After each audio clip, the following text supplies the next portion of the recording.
tumutugma yan sa karanasan ko na yung ilang mga nabigyan na miyembro ng Kongreso, na mga miyembro ng Huwad Committee, ang siya ring talagang nagigisa sa akin na wala sa lugar nung ako ay uma-attend pa ng paglilitis dyan sa Kamara ng Representante. No?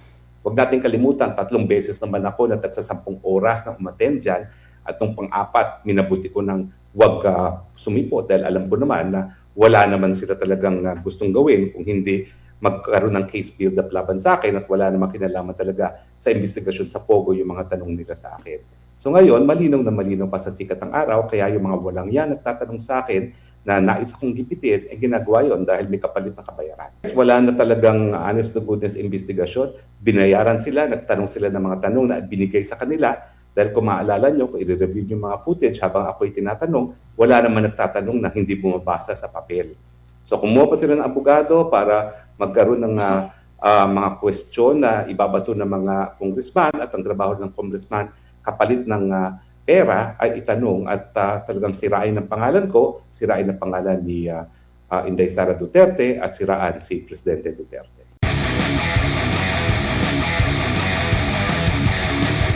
Inyo po makakasama. Welcome. Ay, oo, magandang gabi sa Double A.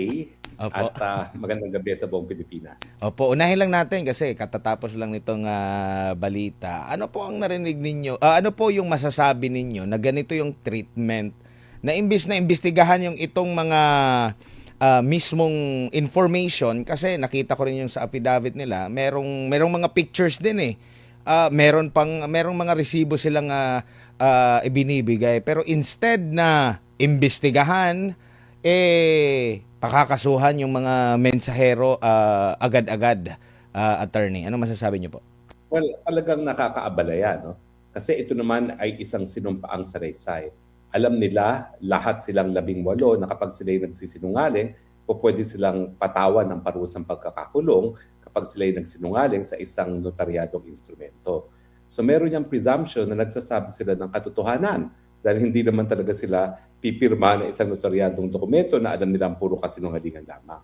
Ang dapat gawin dyan, dahil merong krimen na di umano rinireport ang 18 tao na hindi naman ordinaryong mga tao yan na inalay ang buhay para sa bayan dahil sila ay kasapi ng hukbong sandatahan, dapat imbestigahan kung totoo yung mga nakasaad sa kanilang affidavit. Sa dami naman ng mga larawan, sa dami naman ng mga sasakyan na sinabi nilang pinaglagyan ng mga pera, yung mga basura na tinatawag natin, yung mga serial number ng helicopter, kung saan nila at saka ng eroplano, kung saan nila sinakay ang mga basura, pahatid ng paway, lahat naman po yan pwedeng ma-verify. So nakakaabala po na dinismiss kaagad ng tagapagsalita ng Presidente, pinakamataas na opisyalis ng ating bayan, na kasinungalingan ang sinasabi nitong mga 18 mga sundalo natin, samantalang dapat talaga tignan kung totoo yan. At kung totoo yan, parusahan. Ang katunayan, dahil sinasabi ng mga sundalo nag-deliver sila ng pera doon mismo kay Marcos Jr., kaya ngayon, sila ngayon ang tinatakot ang pagkakakulong. Attorney, naalala ko yung issue naman kay Gutesa. Humarap siya sa pagdinig sa Senado. Ang tinutukan naman doon is yung kanyang sinasabing peke yung notaryo niya. Hindi yung sinumpaan niya, hindi yung detalye. Parang ganito rin yata yung gusto nilang sabihin na fake news agad, hindi na yung mismong laman ng detalye. At nakita natin yung sa panahon ni Gutesa, hindi talaga umusad. Nakita ko nga yung sabi ni Anteclere, nandyan ang NBI, nandyan ang PNP. Pero sabi niya, panahon na para habulin naman sa gobyerno kasama ng Presidente kung sinabi ng katotohanan at ipatuloy na congressman ngayon ng pera, Presidente, hindi siya po pwedeng maidemanda, hindi pa rin mapanagot. Ang panawagan ko sa lahat ng kanilang kabatong katotohanan. And yes, si Gutesa ngayon is absolutely vindicated kasi pinatutok niya. Opo, kanina naman, nag-official Facebook page. Basahin ko lang po, attorney, no? Panawagan sa ating magigiting na kasapi ng Philippine Marines, kung may paratang ilatag ninyo ng malinaw, kung may ebidensya ilabas ninyo ng buong tapang, kumbaga sa maleta, mananatiling sekreto ang laman niyan. Kapag kung hindi ilalatag sa lamesa at bubuksan. Dito natin buksan sa Senado at suriin ang maleta ng katotohanan. Hindi maaring trial by publicity ang mangyari. Hindi maaring ang institusyon ng Senado at pati na rin ng Kongreso at ang dangal ng bawat halal ng bayan, Senado man o Kongresista, ay mayurakan ng walang kalaban-laban. Batid ko na nagpahayag kayo ng nais ninyong tayuan, ang mapahayag ninyo under oath. Yan din ang aking inaasahan at susubaybayan. Tama ang hakbang na yan upang maging opisyal ang lahat. Pinoprotektahan ko ang Senado hindi dahil sa mga personalidad, hindi dahil kaibigan ko sila, kundi dahil ito ang tinig at tanggulan ng ating bansa. Kaya kung ang mismong tanggulan ng inaakusahan, marapat din na dito magharap-harapan na sa ilalim ng panunumpa, sa ilalim ng batas, sa harap ng taong bayan. Huwag tayong masiyan lang sa likod lamang ng isang press conference. Kung kayo tunay na naglilingkod sa katotohanan, magharapan tayo dito sa Senado at ang Senado ay hindi tatakbo, tatalikod, lalo na kung may mga nadawit na hindi dapat sa aking mga kasama na senador. Ito rin ang pagkakataon para linisin ang inyong mga pangalan at itindig ang dangal ng institusyon. In short, naghain po siya ng petisyon or resolusyon na imbestigahan sa Senado po itong pasabog ng mga dating sundalo po, attorney. Well, yan ay napaka-importante. Ngayong sabi na ni Auntie Claire na ang dapat gawin ng mga tagapagtupad ng ating batas, ng kapulisan at NBI ay hahabulin itong 18 sa pagkakalat daw ng fake news. No? So wala tayong maasahan na investigasyon dyan sa kapulisan at sa NBI. So ngayon, ang inaasahan na lang natin ay ang Senado. Pero syempre, alam naman natin na ang si Amy Marcos at ang kanyang 8 kasama ay nasa minorya. No? Decision pa rin yan ng mayorya kung ipagpapatuloy ang ganitong investigasyon.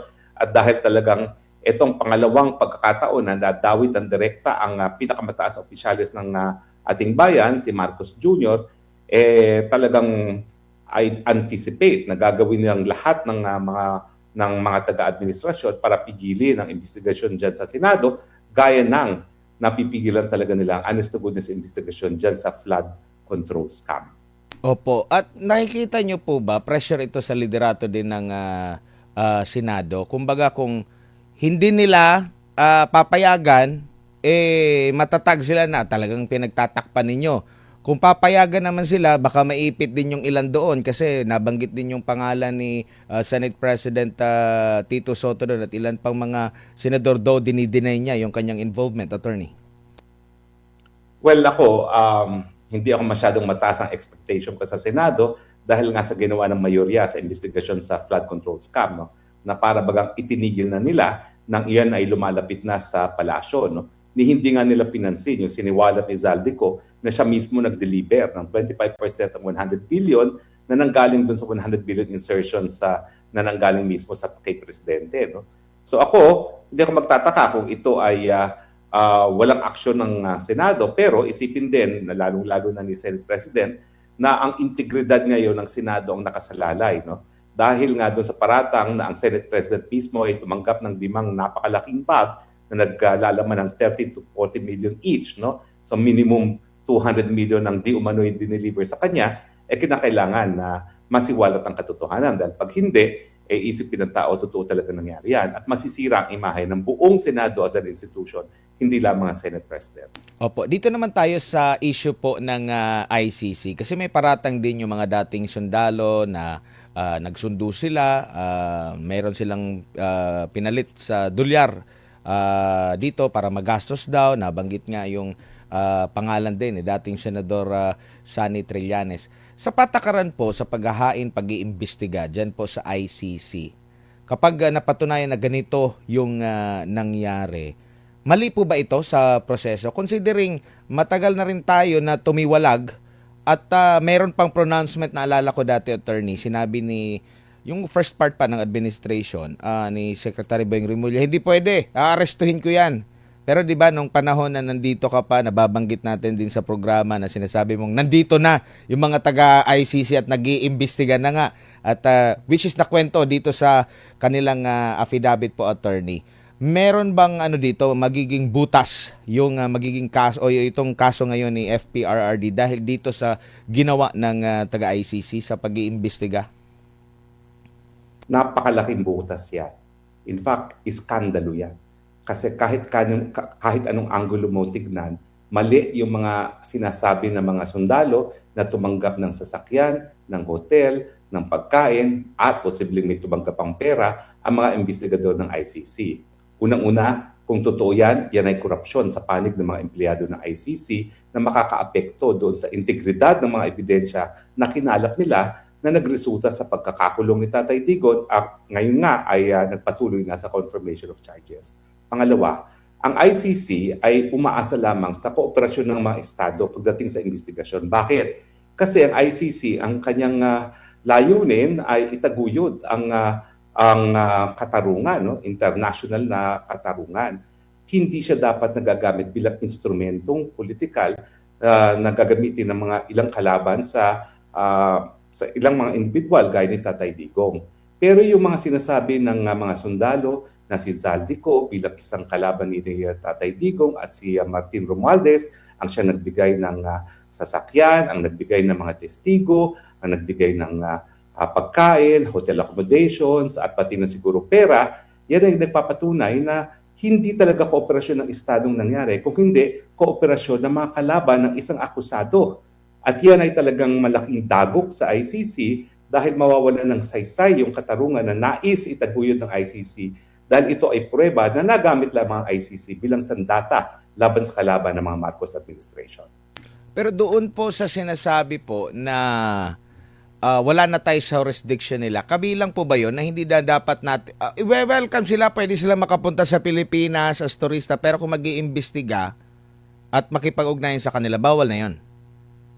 Iba pa po yung pananagutan na sila ay nakipagtulungan gayong hindi na tayo miyembro ng ICC. Pero sa ICC bilang institusyon, ang katunayan ay nagamit sila bilang instrumento, bilang isang, hindi lang instrumento, sandata ng isang politiko laban sa kalaban sa politika. At sa tingin ko, kapag tinanggap nila ang mga ebidensya na nakalap ng mga investigador nito, hindi na sila makakabawi doon sa persepsyon na nagpapagamit ang ICC bilang sandata ng ilang mga politiko. At kung halimbawa, totoo na dito rin sila ay nag-imbestiga, dito sila kumuha ng impormasyon tapos doon lilitisin sa ICC. So, ibig sabihin, pwede talaga na dito rin na litisin kasi parang same lang din naman na dito sila kumuha din ng information. Pwede rin naman nila ilatag at ireklamo ang inirereklamo nila sa ICC ngayon, attorney. Yun nga yan ang obvious Kaya nga, yung nagsabi yung abogado ng biktima, nasabi daw ni Remulla, hindi na pa pwedeng maimbestigahan dito sa Pilipinas mga krimen na yan. Itong testimonya ng 18 na sundalong ito nagpapakita na si Boying Remulla sa sarili niyang tahanan sa Bel Air, Makati ay siyang nagbigay ng ebidensya. Hawak naman pala niya ebidensya pa at hindi niya isampa doon sa mga piskal na sa mahabang panahon ay nasa ilalim niya nung siya'y kalihim ng Secretary ng Department of Justice at ngayon dahil siya ay ombudsman, may kapangyarihan pa rin siya mag-imbestiga laban sa mga taong gobyerno at dapat siguro yung mga ebidensyang ibinigay niya sa ICC ang gamitin niya ngayon para nga magsampa ng kaso doon sa mga nagkakasala kung mapapatunayan. At hindi lang yung recent under sa administration pa ni Secretary Boying Remulla, nung panahon din ni Secretary Leila de Lima, which is mayor pa, ang dating Pangulong Rodrigo Duterte, kung saan nababanggit nga doon sa ICC, merong kapangyarihan during Aquino administration na paimbestigahan ito, pwedeng gamitin lahat ng mga resources, wala din naman silang isinampang kaso din po, attorney. Yun nga ang nakakalungkot at nakakabuisit. Ngawa ng ngawa itong si De Lima na lumabag sa batas si Duterte, samantalang naging Secretary of Justice siya, naging Commissioner, Chairman ng Commission on Human Rights. Wala naman siyang ginawa nung siya nasa opisina para imbestigahan at litisin si Tatay Digong at matapos ang 6 na taon ng kanyang panunungkulan, tsaka siya ngangawa-ngawa na dapat parusahan si Tatay Digong. Ang tanong, kung talagang may kasalanan si Tatay Digong, bakit nung siya ang chairman ng CHR at ang Secretary of Justice, hindi niya kinasuhan si Tatay Digong? Which is, sinagot niya yan nung tinanong siya ni Senator Jinggoy Estrada, nabanggit niya nga, wala pang sapat na ebidensya. So, hindi ibig sabihin, kumbaga, pag walang ebidensya, hindi pwedeng igiit na meron talagang kasalanan siya. Ganun ba yun na attorney, na porket walang ebidensya pero deep inside sa'yo, naniniwala ka na meron talagang kasalanan pero wala talagang ebidensya pero guilty ka. Pwede ba yun? Ganun bang kumilos yung ating batas? Alam mo, bilang naging chairman ng CHR at ng Secretary of Justice, meron siya kapangyarihan na hingin sa PNP na mag-imbestiga. At bilang Secretary of Justice, yung NBI nga, attached agency directly under the DOJ. Kasi para maging independyente ang mga investigasyon kapag ang mga lilitisin ay mga kapulisan din, dapat patas yung investigasyon na gagawin at ang magagawa niyan ay yung disinterested party. Kaya nga binuong NBI. Pero sa kabila ng lahat ng resources na merong access si Leila de Lima as chairperson of CHR and the Secretary of Justice, ang conclusion niya, wala talagang ebidensya. So kung talagang walang ebidensya noon, wala ring ebidensya ngayon. Dagdag na natin yung DILG Secretary din noon, si Secretary Marojas, meron din silang kakayanan talaga. So, hindi nila nagawa. Pero, bago lang si Partner Almar, kanina, nakapanayam namin ang Davao journalist na may-ari ng video. Bago ikaw sumalang po, attorney, nakapanayam namin at nabanggit nga niya na mali ang pagkagamit, mali ang pagkakaintindi ng prosecutor. Either mali ang pagkakaintindi o sadyang minali yung pagkakaintindi doon sa CCTV footage, sa video na nanonood sila ng CCTV footage. Kasi ang konteksto pala noon, ipinagmamalaki ni FPRRD yung bagong mga equipment ng Central 911 sa Davao City at isa yon sa naging example niya na ipinakita, hindi yun live footage na pinapanood nila kasi gabi daw yun nangyari, may media na in-invite doon sa mismong Central 911, ipinakita yung capability ng mga CCTV cameras during that time, 2013. Attorney, ano masasabi niyo po dito? Well, itong testimonya kasi ng 18 sundalo ay nagpapakita na yung ebidensyang binigay nila sa ICC nanggaling sa kalaban ni Tatay Digong. Kaya hindi ako nagtataka na yung maling konteksto ng mga videos na ipinakita ay napakita sa hukuman dahil talagang alam nila na pagpresenta ng ebidensya na yan na binigay sa kanila ng kalaban ni Tatay Digong, magagamit nila yan miski ito ay taliwas sa actual na konteksto ng pangyayari. At itong pruweba na ginagamit talaga nila itong mga video evidence na hindi na nawala sa tamang konteksto para idiin si Tatay Digong. At sa tingin ko ito ay isang pruweba na talagang ang mga kalaban ni Tatay Digong will go to the extent na magsasabi ng mga kasinungalingan para lang manatiling nakakulong si Tatay Digong. Attorney, magandang gabi dito sa Pilipinas. Sir, sa press con nung 18 dating Marines, binanggit ni Attorney Baligod na tuwing may Quadcom meeting, si Zaldico ay nagbibigay ng paper bag na naglalaman ng 5 million pesos kada paper bag. At sinasabi ni Attorney Baligod na kung sino daw yung mga maiingay ngayon sa Kongreso, sila daw yung mga nakakatanggap ng malaking pera. Itong nangyayari ngayon, Attorney, tumutugma ba doon sa statement na pahayag ni Attorney Baligod, Attorney? Well, tumutugma yan sa karanasan ko na yung ilang mga nabigyan na miyembro ng Kongreso na mga miyembro ng Quad Committee, ang siya ring talagang nagigisa sa akin na wala sa lugar nung ako ay uma-attend pa ng paglilitis dyan sa Kamara ng Representante. No? Huwag natin kalimutan, 3 beses naman ako na tagsa 10 oras na umattend dyan at nung pang-4, minabuti ko ng huwag sumipot dahil alam ko naman na wala naman sila talagang gustong gawin kung hindi magkaroon ng case build up laban sa akin at wala namang kinalaman talaga sa investigasyon sa Pogo yung mga tanong nila sa akin. So ngayon, malinaw na malinaw pa sa sikat ng araw, kaya yung mga walang yan nagtatanong sa akin na nais akong gipitin, ginagawa yon dahil may kapalit na kabayaran. So ibig sabihin, fixed na, Attorney, yung mga hearings? Yes, wala na talagang honest to goodness investigasyon. Binayaran sila, nagtanong sila ng mga tanong na binigay sa kanila. Dahil kung maalala nyo, kung i-review yung mga footage habang ako'y tinatanong, wala naman nagtatanong na hindi bumabasa sa papel. So kumuha pa sila ng abogado para magkaroon ng mga question na ibabato ng mga congressman at ang trabaho ng congressman kapalit ng pera ay itanong at talagang sirain ng pangalan ko, sirain ng pangalan ni Inday Sara Duterte at siraan si Presidente Duterte. Isa din sa nabanggit ni Attorney Baligod, may mga media din di umano tumanggap ng malaking halaga ng pera. Sa tingin po niyo, Attorney, dapat din po bang imbestigahan yung mga media? Dapat talaga, kasi kung titignan mo ang reporting, para talagang kung may pagkakasala na si Tatay Digong, si BP Sara at ako sa kanilang mga coverage. Samantala kung titignan mo talaga yung transcripts, for instance, dyan sa hearing ng Pogo, wala naman silang nakitang illegal na ako'y ginawa. Pati nga yung tanim kaso nila na sinampan nila sa akin na qualified human trafficking nga, di wala namang kahit sinong nagrereklamo na ako'y recruit ko sila. And yet, ang reporting sa media ay ako'y isang kriminal at fugitive from justice. Nakakalungkot kasi ako talaga pinanindigan ko itong karapatan ng malayang pamamahayag sa mula't mula, lalong-lalo na nung ako'y naging abogado na, at nakikita ko na obvious naman na marami sa mga fake reporting ng ating mainstream media ay dahil sila ay mga bayaran. Maliban sa mga congressman, maliban sa media, nabanggit din sa press con ang COMELEC. Nakita natin sa nung nakaraang eleksyon ang ating mga kababayan, marami sa ating mga kababayan ang hindi kumbaga tanggap yung naging resulta nga kasi meron ding mga ibang distrito na hindi nga binoto yung congressman pero hanapan pa ng paraan ngayon ay nasa Congress. Sa tingin po ninyo, attorney, yung COMELEC ay dapat din isalang sa investigasyon? Well, ako naninindigan, hindi lang dapat sila imbestigahan, dapat mapalitan ng mga tao na sa likod ng COMELEC. Kasi nung ako po ay nagsulong na impeachment ni Andy Bautista dahil sa paggamit ng Smartmatic para sa dayan sa mga eleksyon, sa Kongreso, dadalawa lang kami ni Gwen Garcia na bumoto para sa impeachment niya.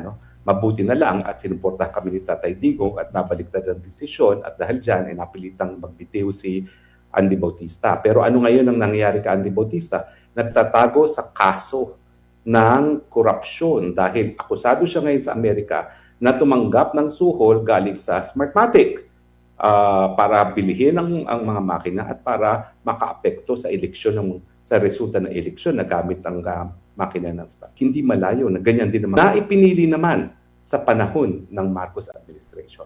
Nabanggit dati ni dating DND chief Norberto Gonzales na dapat nang i-overhaul yung COMELEC kasi nga yun nga nangyayari, meron ding dayaan din nga sa nabanggit po niyo na itong Smartmatic.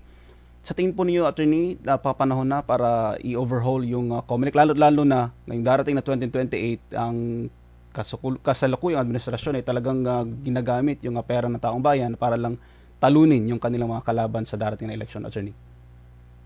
Well, talagang importante yan. Kaya nga ako, ginagamit ng mga kalaban yung clip ko na nagsasabi na hindi ibig sabihin na palibasa nangunguna sa survey si Inday Sara Duterte, siya ay magiging presidente. Dahil ang katunayan, hawak ni Marcos Jr. ang makina na magbibilang ng boto.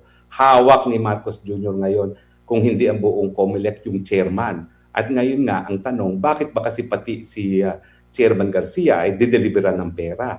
Hindi ba yan may kinalaman sa nakalipas na eleksyon at darating na eleksyon pa? Dahil wala talagang dapat dahilan na bibigyan ng pera ng galing sa gobyerno ang isang chairman ng COMELEC. Ayaw ko kasing siraan yung lahat ng mga commissioners dyan sa COMELEC. Pero kung may natitira pang amor proprio itong si Garcia, ilang beses na siyang pinagbibintangan at tumatanggap ng pera, siguro dapat magbitiw na siya. Dahil ang pagbibitiw niya, hindi naman pag-amin na talagang tumanggap siya ng pera para lang maibalik ang kredibilidad ng COMELEC nang sa ganun, maging katanggap-tanggap ang resulta ng mga eleksyon na ang COMELEC ang magpapatupad. Opo, siguro bilang panghuli na lang po, attorney, mensahe niyo po sa taong bayan sa mga ganap po ngayon dyan sa ICC, maganap dito na marami nang nagsisilatawan at nanindigan, hindi rin basta-basta ito kasi ang kinakalaban nila yung dalawang branches ng government po natin, executive and at the same time yung sa legislative po, hindi basta-basta. Ano po ang mensahe niyo na lang sa ating mga kababayan na nagmamasid po sa kasalukuyan? Well, ngayon po ay ika-40th anniversary ng ating People Power Revolution. Nung minsan napatunayan natin na kung tayo ay magsama-sama bilang isang sambayanan, mapapatalsik natin ang isang diktador. Ngayon pa kayang panahon na meron tayong internet technology, hindi natin kayang gawin yan. Ang kinakailangan lamang, manindigan, maging matapang, maging tapat sa paninindigan na dapat unahin ang kapakanan ng bayan. Maraming salamat si Attorney Harry Roque, nakasama po natin. Maraming salamat po, Attorney, sa ulitin. Ingat po.